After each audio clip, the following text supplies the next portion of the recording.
We're going to have a topic that is called reflexive pronouns, okay? These are reflexive pronouns, and here on the side we're going to have subject pronouns. So, pronombres del sujeto, pronombres reflexivos. So, how does all this work? Like this. In here, the first thing that we're going to do is to have the pronunciation. Let's repeat. I, myself. Myself. Let's continue. You. Yourself.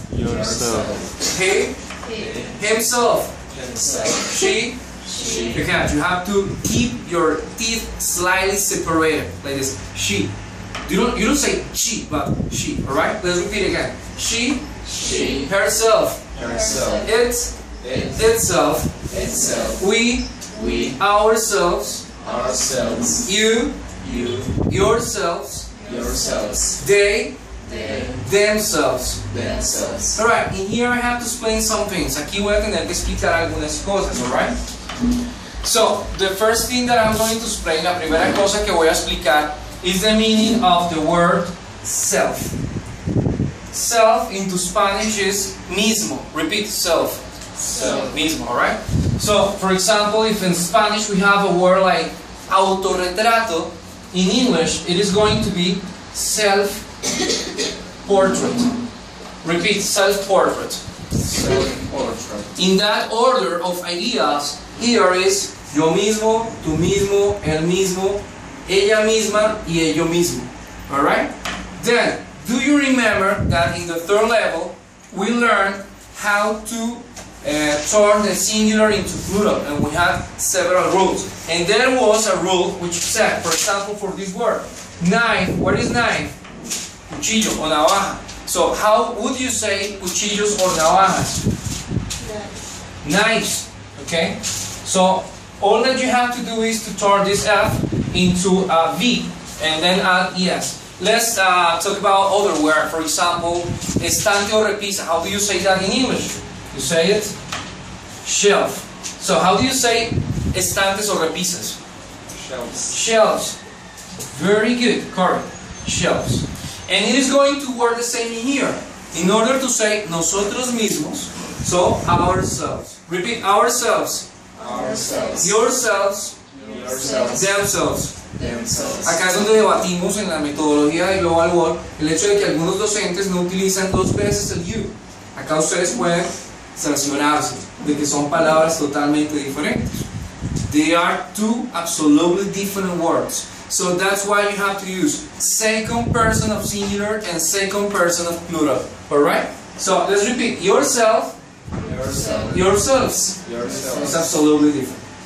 Bueno, ya que las tenemos, vamos a ver las reglas que me dicen cómo utilizarlas. Now that we already have them, let's check how to use them, having into account three rules. Rule number one. When the subject is the same object. Cuando el sujeto es el mismo objeto. Okay? For example, Valentina loves Jonathan. Valentina ama a Jonathan. Valentina is the subject. Valentina es el sujeto. Since she executes the action. Ya que ella ejecuta la acción. It's third person of singular, so you have to use S. And Jonathan is the object. Y Jonathan es el objeto. In here is different. Valentina loves Jonathan. Aquí hay una pregunta. Cuando es recíproco, cuando Jonathan ama a Valentina y Valentina es Jonathan, es decir, se aman, it's a reciprocal action, diríamos, they love each other, which means, ellos se aman el uno al otro, alright? Para evitar confusiones. Let's continue. But if I say Valentina se ama, I would say Valentina loves herself, porque Valentina y Valentina son tanto el sujeto como el objeto. La acción recae sobre sí misma. Y tendré que utilizar el reflexive pronoun, right? Let's continue. They love themselves. Ellos se aman. Or a very common expression that you use, I cut myself. Me corté. I cut myself. When something that you do has a consequence on yourself, okay? That's the idea. Rule number two. When we want to emphasize that the subject executes the action with no help or by using by his or her own. In Spanish, cuando queremos enfatizar que el sujeto ejecuta la acción sin ninguna ayuda o por su propia cuenta. So let's take a look. The child prepared or made lunch by himself. El niño preparó o hizo el almuerzo por sí mismo, sin ninguna ayuda. And here we're going to use the agent preposition. Vamos a utilizar la preposición agente. Yes, it is the same preposition that you are going to listen in the movies directed by Steven Spielberg, written by Steven Spielberg. Alright? Okay. So you can have a variation. Puedes tener una variación en eso. The child prepared lunch by his own, lo que significaría por su cuenta. Este tipo de expresión se utiliza mucho cuando uno dice yo soy independiente, vivo por mi cuenta. I live by myself, I live by my own. So you have the two alternatives. And finally, this expression, okay, this is an acronym that is do it yourself. Hazlo tú mismo. Cuando van a una tienda y compran un mueble que ustedes se llevan en una caja y arman en la casa, es DIY. Hágalo usted mismo. Or when you find that person that always is asking you for favors, oh please, do me this favor, do me that favor, and you say, okay, stop it, it's enough. DIY. Hazlo tú mismo. Do it yourself, alright? Carolina, this happens a lot. Carolina or Carolina learned Japanese by herself. Carolina aprendió japonés por sí misma, by her own, por su cuenta, okay?